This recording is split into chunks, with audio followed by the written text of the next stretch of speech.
But we're going to turn now to what's being called biblical flooding across Colorado. Residents said they've never seen anything like it. The image is just shocking. Homes up to their roofs with water, rescuers using canoes to get people to safety as rivers rage with roads ripped out. And there's no end to this misery in sight. ABC News meteorologist Ginger Z is right in the middle of it in Boulder. Good morning, Ginger.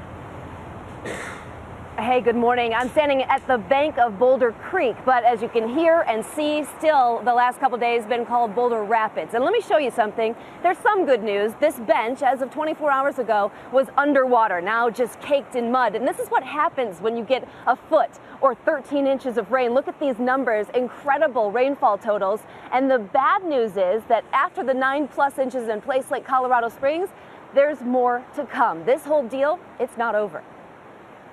Stranded and submerged. The Colorado landscape washing away as rescuers race to those trapped by rising waters. It's like the ocean out here. Dozens of homes, entire neighborhoods up to their roofs in that murky runoff. Within 1 hour, it completely surrounded the entire house and we had current. Some caught riding it out. Others plowing through the historic floods in pickup trucks. In Weld County, farms isolated on islands. Never ever has this water been this high. I've got 3 horses. I hope they're alive. We had to get out so quick. And look at those abandoned mobile homes, congested, toppled by the devastating waters.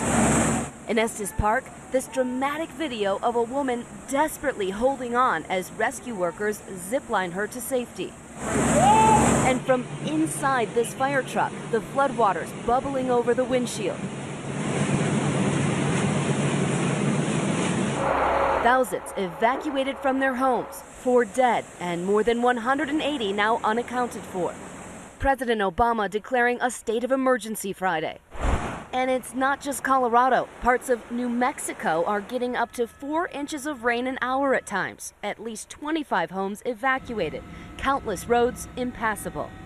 The remorseless waters devouring highways, homes crumbling in the force. A full weekend forecast of more rain.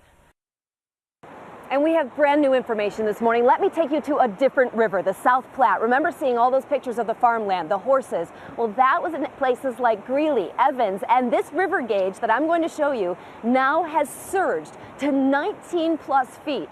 Their old historic record was around 11, so you know how bad it still is this morning north of Denver. Let's look then at what's to come. I wish I had better news, but when you take the 1+ of rain that already fell, these raging rapids behind me, and you add another 1 to 2 inches that's coming in tonight, that front kind of backing in, the monsoonal moisture butting up right against it, this is not a good situation, and it is not over. The danger is still in place here. People have to be on alert. We'll be coming back with our nation's weather and the tropics firing up. Another area in Texas going to get a lot of rain this weekend. But more to come in Colorado. As you say, it is not over. Still a dangerous situation, and Ginger will be coming back to you. Meanwhile, we are hearing extraordinary stories of survival and rescue this morning in Colorado. The National Guard is on the scene. They're using choppers to fly people out of towns that have essentially been cut off from the rest of the world. We're also hearing from a man who got trapped after his car was flipped over by a wall of water.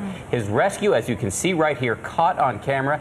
And ABC's Clayton Sandell is also in the flood zone this morning. Unimaginable loss. We lost our home. It's all gone. Thousands of Colorado residents forced from their homes. The National Guard airlifting nearly 300 out of the stranded community of Jamestown. Oh my God! Reuniting them with loved ones, still shaken by all they've seen. Nobody could ever imagine anything like this. The devastation over there is immense. It's like everything you know and love, you just see it get swept away in a matter of hours. One friend dead and no idea of, when we can go back and what will be left when we get back. We were there the moment troops brought residents from another devastated town to safety. The neighbor's house fell off into what was a little creek, is now a raging river, fell off and just got swept away. It's gone. Gone. There's no other word but catastrophic. I've never ever seen anything like this.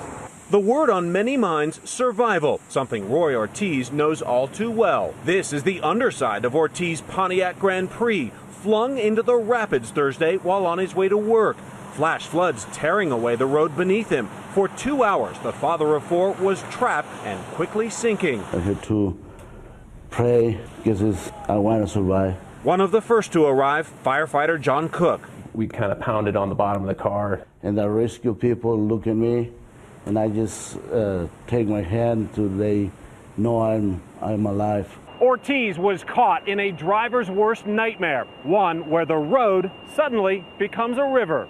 As Cook and his team worked to save him, Ortiz tried to calm himself by thinking of his family. Only a small pocket of air helping to keep him alive.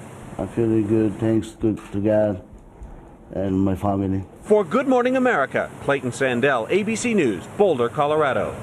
He is one of the lucky ones, as Ginger reminds us that nearly 200 are still unaccounted for. All right, our thanks to Clayton for that.